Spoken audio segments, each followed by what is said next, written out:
Hello students, कैसे हैं आप। इस कोरोना टाइम में कोचिंग के लिए सरकार का कोई गाइडलाइन नहीं है। लाचार होकर के ऑनलाइन क्लास ही चलाना पड़ रहा है। ऑनलाइन क्लास से भी आपको निश्चित रूप से फ़ायदा मिलेगा। जब कोई गवर्नमेंट के तरफ से गाइडलाइन आएगा तो फिर रेगुलर क्लास आपका चलना प्रारंभ होगा।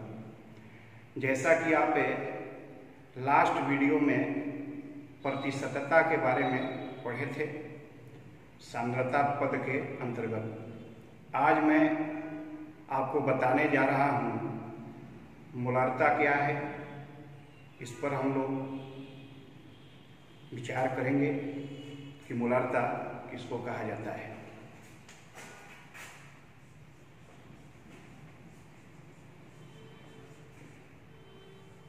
इसको कैपिटल एम से डिनोट करते हैं। मोलारता को कैपिटल एम से सूचित किया जाता है। अगर कोई परिभाषा इसका पूछे तो बिल्कुल एक लाइन में आप उत्तर दे सकते हैं। 1 लीटर घोल में घुल के मोलों की संख्या को मोलारता कहते हैं। फिर से सुन लें, 1 लीटर घोल में घुल के मोलों की संख्या को मोलारता कहते हैं। तो क्या लिख सकते हैं इसकी परिभाषा? 1 लीटर घोल में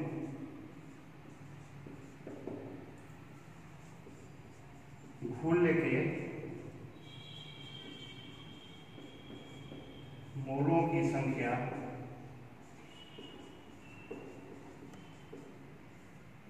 को मोलारता कहते हैं।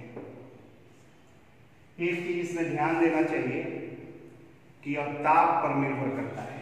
आप लिख सकते हैं, यह ताप पर निर्भर करता है। देखिए, जिस पद में आयतन का प्रयोग होगा वह निश्चित रूप से ताप पर निर्भर करेगा। तो जब ताप आप बढ़ा देंगे तो मोलारता जो है उसका मान घट जाएगा। क्यों घटेगा? क्योंकि आयतन बढ़ जाता है। तो आयतन बढ़ेगा तो मोलारता आपका क्या होगा? घटेगा। और ताप घटाएंगे तो आयतन क्या होगा? घटेगा। तो मोलारता क्या होगा? आपका बढ़ जाएगा। यानी कि मोलारता पर ताप का प्रभाव पड़ता है। ठीक है। मोलारता के डिफिनीशन के आधार पर, परिभाषा के आधार पर इसका फॉर्मूला भी आप क्या कर सकते हैं? लिख सकते हैं। अब देखिए परिभाषा क्या है। 1 लीटर घोल में घुल के मोलों की संख्या, मान लीजिए कि आपका 10 लीटर घोल है। अब 10 लीटर घोल में 2 मोल आपका घुल है। 10 लीटर घोल में 2 मोल आपका क्या है? घुल है। तो आपको हर हालत में 1 लीटर में देखना होगा कि घुल का कितना मोल है। तो 1 लीटर पर जब निकालेंगे तो आप जानते हैं 2 बटा कितना हो जाएगा? 10। तो 2/10 जो आया यह ही मोलारता होगा। तो इससे एक फॉर्मूला आपका बन जाएगा। अब यहाँ देखिए 2 क्या है? ये आपका मोल है। और 10 क्या है? ये आपका आयतन है। तो इसका अगर फॉर्मूला अगर बनाएंगे तो क्या होगा? मोलारता बराबर घुल के मोलों की संख्या बटा घोल का आयतन किसमें? लीटर में। ध्यान रखना है ये आयतन हमेशा लीटर में ही होना चाहिए। जैसा कि 11th क्लास में आपने पढ़ा होगा कि मोल कैसे निकाला जाता है। मोल जो आपका मात्रा दिया है, भार जो दिया है ग्राम में, उसमें मोलर भार से, मोलर द्रव्यमान से क्या करेंगे, भाग दे देंगे तो मोल की संख्या निकल जाएगा। किसी भी पदार्थ का मोल अगर निकालना हो तो उसके दिए गए द्रव्यमान जो ग्राम में होना चाहिए, उसमें उसके मोलर द्रव्यमान से डिवाइड करना होगा, यानी भाग देना होगा। मोलर द्रव्यमान के जगह पर आप आणविक द्रव्यमान का भी प्रयोग कर सकते हैं, क्योंकि सांख्यिक रूप से दोनों बराबर होते हैं। संख्या के रूप में लिखेंगे तो आपका मोलर द्रव्यमान और आणविक द्रव्यमान दोनों का मान एक ही होगा, इसलिए आप मोलर द्रव्यमान के जगह पर आणविक द्रव्यमान का भी प्रयोग कर सकते हैं। ठीक है, आपने अभी पढ़ा होगा 11th क्लास में कि अगर कण की संख्या दिया हो, नंबर ऑफ पार्टिकल्स दिया हुआ हो, तो एवोगाड्रो नंबर से भाग दे देते हैं तो मोल की संख्या क्या होती है, निकल जाती है। ये सब पहले पढ़ चुके हैं।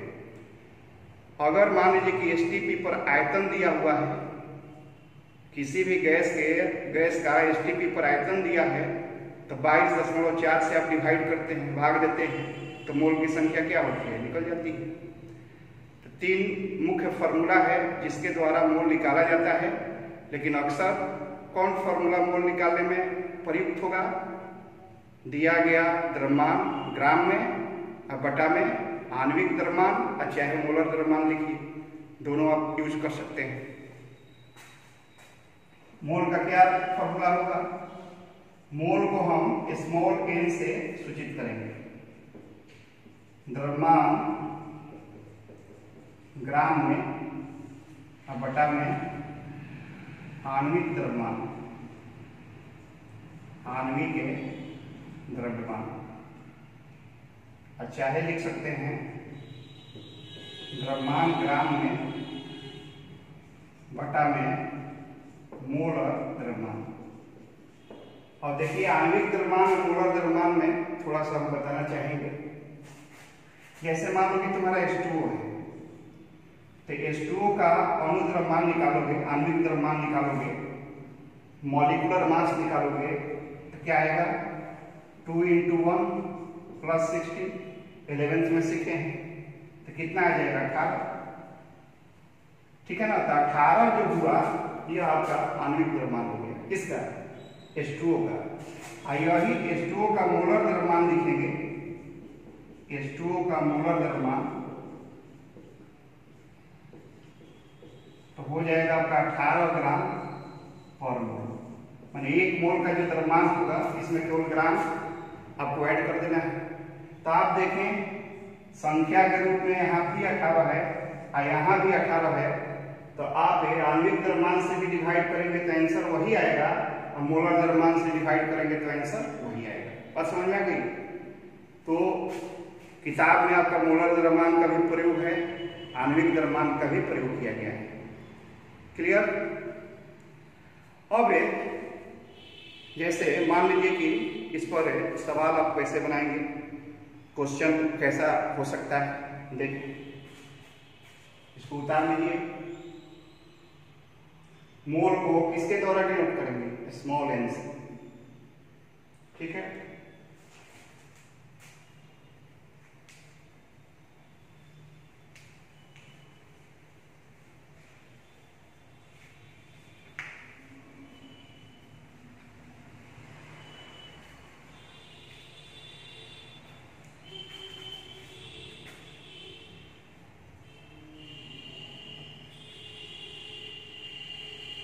तो देखिए क्वेश्चन आपका दिया हुआ है 10 ग्राम कास्टिक सोडा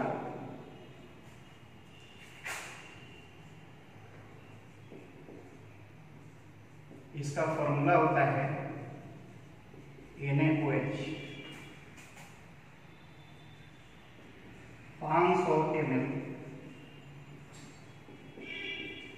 घोल में मौजूद है। घोल को विलयन भी कहा जाता है, आपको पहले भी बताए हैं। मोलारता इसका दूसरा नाम है ग्राम अंतर भी कह सकते हैं। निकालें, अगर क्वेश्चन में ग्राम अंतर दिया हुआ चाहे मोलारता, दोनों का सेंस से कहीं है। अब जरा गौर करिए, यहाँ पर जो कॉस्टिक सोडा है यह आपका घुले है, ठीक है ना। तो घुले का भार दिया है कितना, 10 ग्राम दिया हुआ है। तो आप जानते हैं कि मोलारता निकालने के लिए आपको मोल जरूर पता होना चाहिए और घोल का आयतन लीटर में पता होना चाहिए। तो मोल तो प्रश्न में नहीं दिया है, तो आपका काम है कि इसका मोल क्या करेंगे, निकाल लेंगे। तो मोल है, पहले इसका अणुद्रव्यमान निकाल लीजिए NaOH का। तो सोडियम का परमाणु द्रव्यमान 23, ऑक्सीजन का 16, हाइड्रोजन का 1, 40 हो जाएगा। अब निकाल लें NaOH के मोलों की संख्या। इसको शॉर्टकट में हम लिखेंगे NaOH के मोलों की संख्या। फॉर्मूला क्या होता है, भार किसमें, ग्राम में और बटा में अणुभार। अणुभार कहिए, आणविक भार कहिए, आणविक द्रव्यमान कहिए, भार द्रव्यमान में कोई फर्क नहीं है, भार की जगह पर द्रव्यमान का भी प्रयोग कर सकते हैं। तो भार कितना दिया है, 10। अणु भार कितना निकल गया, 40। अब ये कट जाएगा 4 से, तो 1/, कितना आ जाएगा, 4। ठीक है, तो मोल तो आपने निकाल लिया। अब देखें घोल का यहाँ पर आयतन दिया है, लेकिन आयतन मिलीलीटर में है। तो मिलीलीटर को आप लीटर में क्या करेंगे, बदल देंगे। 1000 से इसमें भाग देना होगा। तो घोल का आयतन, इसको हम V द्वारा डिनोट करें, हो जाएगा आपका 500 भागा 1000, यानी कि 1/2 लीटर। ये 2 से कट जाएगा आपका। अब मोलारता बराबर क्या हो जाएगा, मोलारता बराबर होता है मोलों की संख्या और बटा में क्या, आयतन। शॉर्ट में इसको N/V द्वारा दिखा सकते हैं। N माने मोलों की संख्या, घुल के मोलों की संख्या, अभी आयतन किसका, घोल का आयतन। लेकिन यह आयतन किसमें होना चाहिए, लीटर में निश्चित रूप से। तो N कितना आपने निकाल लिया, 1/4, और आयतन कितना है, 1/2। अब इसको सिंप्लीफाई करेंगे तो 1/4 × 2 हो जाएगा। 2 सबसे ऊपर चला जाएगा, तो ये 2 से आपका कैंसिल हो गया। तो 1/2 0.5 कैपिटल M, यही आपका आंसर हो जाएगा। कैपिटल M का मतलब होता है मोल पर लीटर। अगर कैपिटल M नहीं लिखेंगे तो मोल पर लीटर का भी प्रयोग कर सकते हैं। समझ में आ गया ना। अब देखिए, कभी कभी प्रश्न में घुल्य का भार प्रतिशत दिया रहेगा, घोल का आयतन दिया रहेगा और कहेगा कि मोलारता क्या करें, निकालें। तो इसे कन्वेंशनल मेथड से भी, जो पारंपरिक तरीका है, इससे भी बनेगा। लेकिन और आसानी से कैसे बनेगा, इसके लिए हम एक विशेष सूत्र आपको दे रहे हैं, जिसका सीधा प्रयोग करके उत्तर निकाल सकते हैं। खास करके कंपटीशन वगैरह में समय आपको बचाना होता है, तो वैसे फॉर्मूला का प्रयोग करना चाहिए जिससे समय आपका बच जाए। इसको मिटा दें।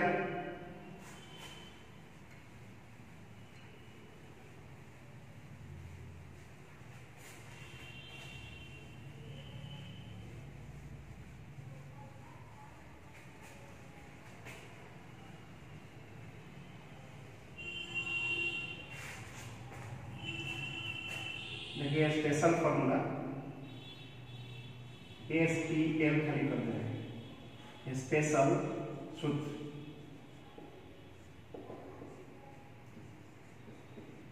मोलारिता बराबर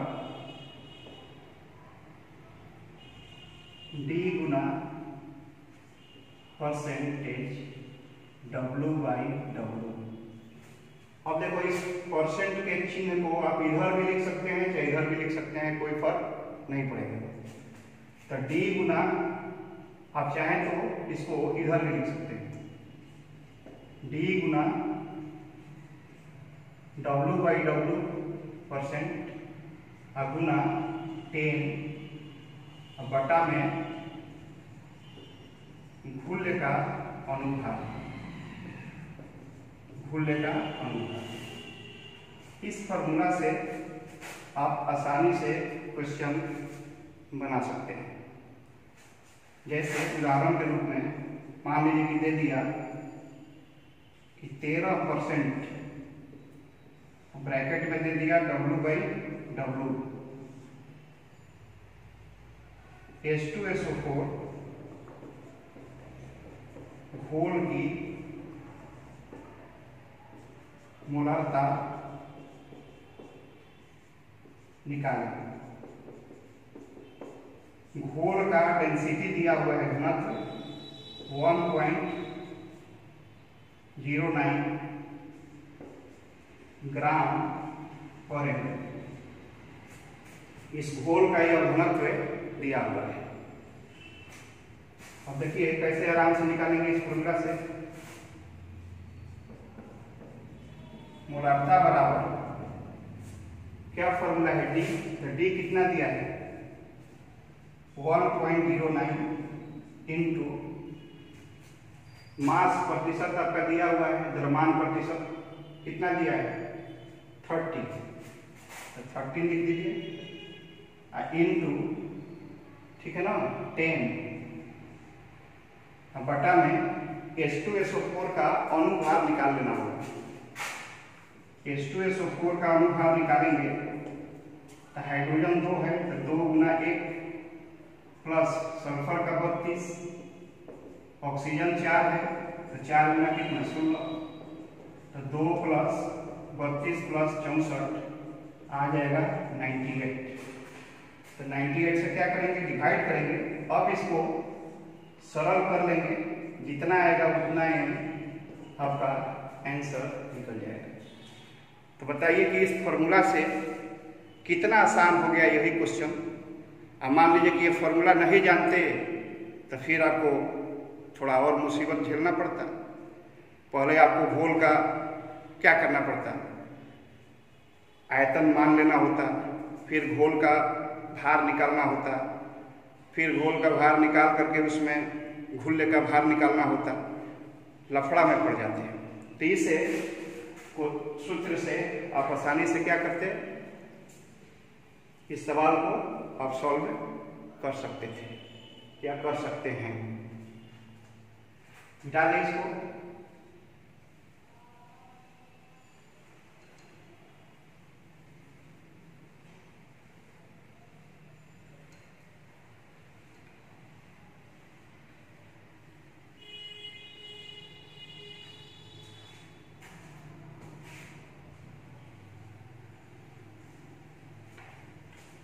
क्वेश्चन आपका दे दिया कि शुद्ध जल की मोलारिता निकालें। कई बार कंपटीशन में क्वेश्चन पूछा है, शुद्ध जल की मोलारिता क्या करें निकालें। अब बताइए कि जल आपका शुद्ध है तो निश्चित रूप से यह 100% है, 100% तो है। और जल का जो घनत्व होता है याद रखना चाहिए 1 ग्राम पर ml होता है। क्वेश्चन में यह दे भी सकता है और नहीं भी दे सकता है, तो आपको जरूर याद रखना चाहिए कि जल का घनत्व 1 ग्राम पर मिलीलीटर होता है। ठीक है, तो 100% तो आपका हो गया शुद्ध जल है। तो बताइए कि मोलारता का क्या फॉर्मूला है? मोलारता का फॉर्मूला है, बोलिए, अभी अभी मैंने आपको लिखवाया था, D गुना % W/W गुना 10 बटा में अनुभार। यही ना फॉर्मूला लिखवाए थे। तो सबसे पहला काम है कि जल का अनुभार निकालें। तो जल का अनुभार आप जानते हैं, इसका जो अनुभार होता है 18 होता है, पहले भी आप पढ़ चुके हैं, 18 होगा। तो बताइए कि D यहाँ पर कितना है? D 1 है। मास प्रतिशत कितना है? 100 है, इंटू 10 बटा में कितना? 18। तो 1000 में 18 से आप क्या करेंगे? भाग देंगे, तो आ जाएगा 55.55 kN आंसर।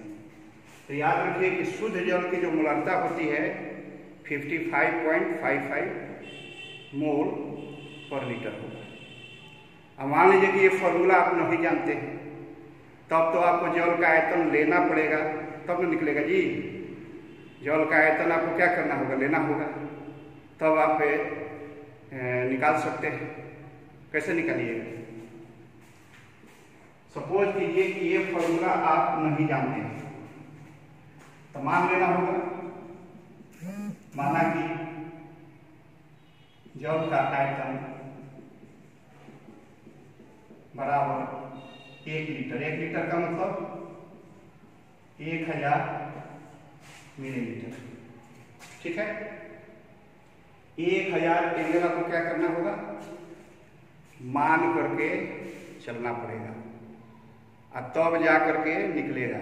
अब बताइए कि घनत्व बराबर क्या होता है? भार बटा में आयतन होता है ना जी। तो भार बराबर कितना हो जाएगा? माने जल का भार हो जाएगा घनत्व गुना आयतन। तो घनत्व कितना है? 1 है। आयतन कितना है? 1000 है। तो 1000 क्या हो गया? ग्राम हो गया। तो ये जल का भार आपका निकल गया कितना? 1000 ग्राम। अब इसका मोल निकाल दें, मोलों की संख्या। तो मोलों की संख्या हो गया कितना? बोलिए, भार बटा में अनुभार। तो 1000 बटा में कितना? 18, यानी कि 55.5। अब निकालें मोलारता। तो मोलारता बराबर क्या होता है? मोल बटा में आयतन। आयतन किसमें होना चाहिए? लीटर में। मोल बटा में आयतन लीटर में। तो मोल आपने कितना निकाल लिया? 55.5। आयतन कितना है? 1 लीटर।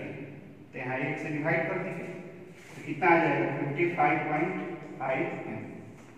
तो दोनों ही स्थिति में आपका आंसर तो सेम होगा, लेकिन इसमें थोड़ा ज़्यादा आपको तुल करना पड़ा, और वो आसानी से उस फॉर्मूला से क्या हुआ? निकल गया। बात समझ में आ गई? तो इस तरह के सवाल पूछे जा सकते हैं। अब हम लोग चर्चा करेंगे मोललता पर। पहले आपने प्रतिशतता पढ़ा, दूसरा में आपने मोलारता पढ़ लिया, अब तीसरा जो सांद्रता पद है मोललता, उसके बारे में अब सीखेंगे।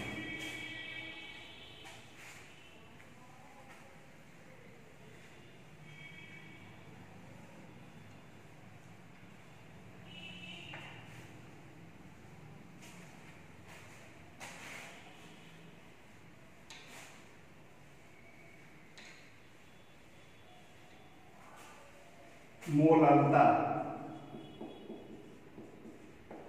मोललता, इसको स्मॉल m से डिनोट करेंगे। कैसे इसको परिभाषित करेंगे?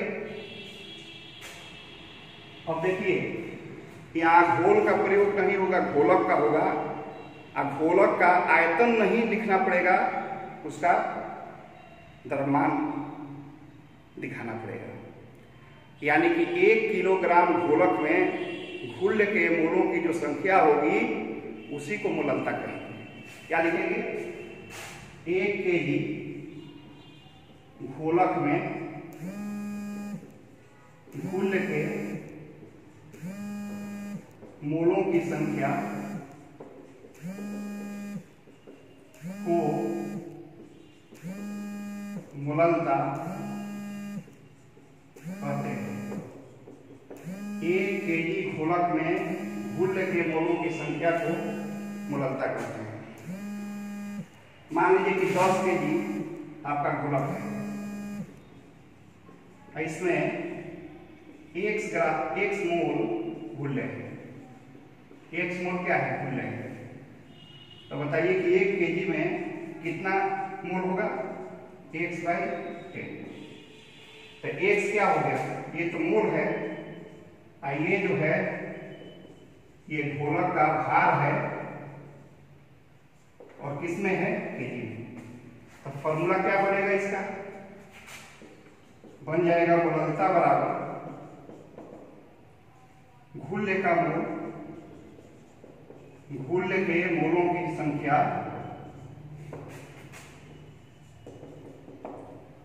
बटा घोलक का भार, किसमें? केजी में, ग्राम में नहीं, केजी में। अब इस फॉर्मूला से मोललता को आप निकाल सकते हैं। कोई आपसे पूछे कि मोललता ताप पर निर्भर करेगा कि नहीं, तो आपका उत्तर होना चाहिए नहीं करेगा। क्योंकि देखिए इसमें आयतन पद शामिल नहीं है, इसमें केवल द्रव्यमान है, और द्रव्यमान का ताप से कोई लेना देना नहीं है। अगर कोई कहे कि हम एयर कंडीशन चल रहा है तो मेरा द्रव्यमान इतना है, अब बंद हो गया तो मेरा द्रव्यमान उतना हो गया, ऐसा थोड़े होता है। द्रव्यमान पर ताप का कोई प्रभाव नहीं पड़ता है, इसलिए मोललता पर भी ताप का प्रभाव नहीं पड़ेगा। तो क्या लिख सकते हैं? लिख सकते हैं मोललता ताप पर निर्भर नहीं करता है। मोललता ताप पर निर्भर नहीं करता है। क्लियर? अब इस पर कुछ क्वेश्चन बना दिया जाए।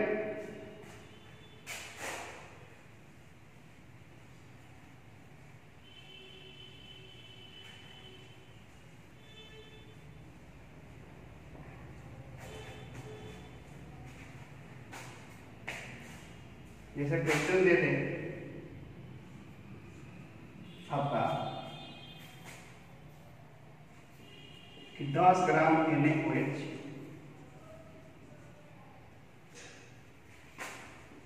100 ग्राम घोल में उपस्थित है।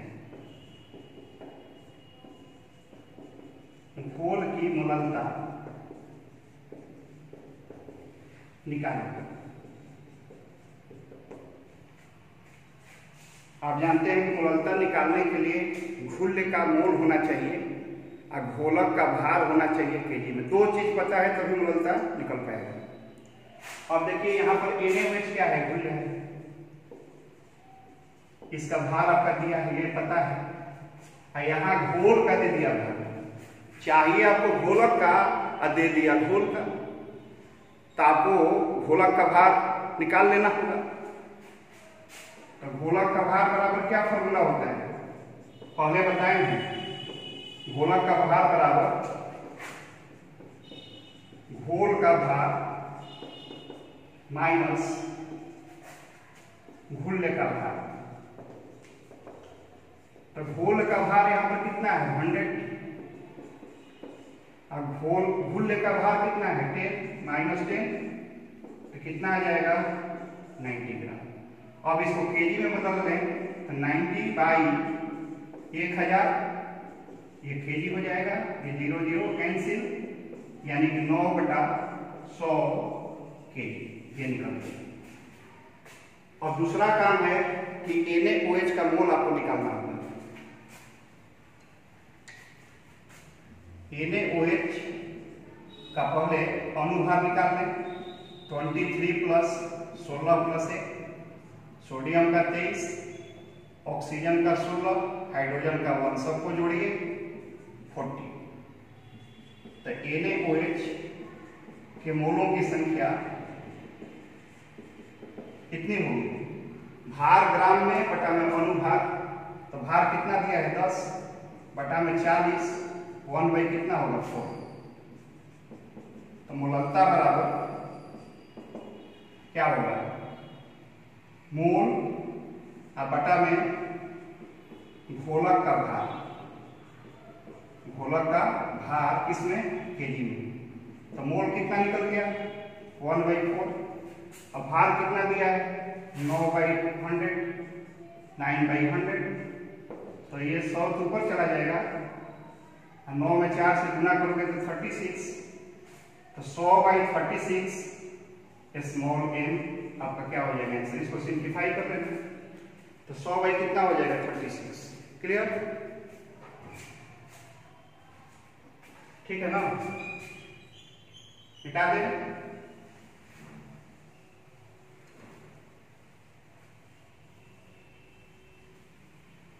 क्वेश्चन आपका दे दे कि 13% W/W H2SO4 घोल की मोललता निकालें। अब देखिए 13% W/W का अर्थ है क्या होता है? पिछला वीडियो में मैंने बताया था 13% है, मैंने 13 ग्राम आपका घुल्ले होगा कितना में? 100 ग्राम घोल में 13 ग्राम घुल्ले होगा किसमें? 100 ग्राम घोल में। ही ना बताए थे, जो ऊपर घुल्ले होता है या नीचे घोल होता है। 13 ग्राम घुल्ले है किसमें? 100 ग्राम घोल में।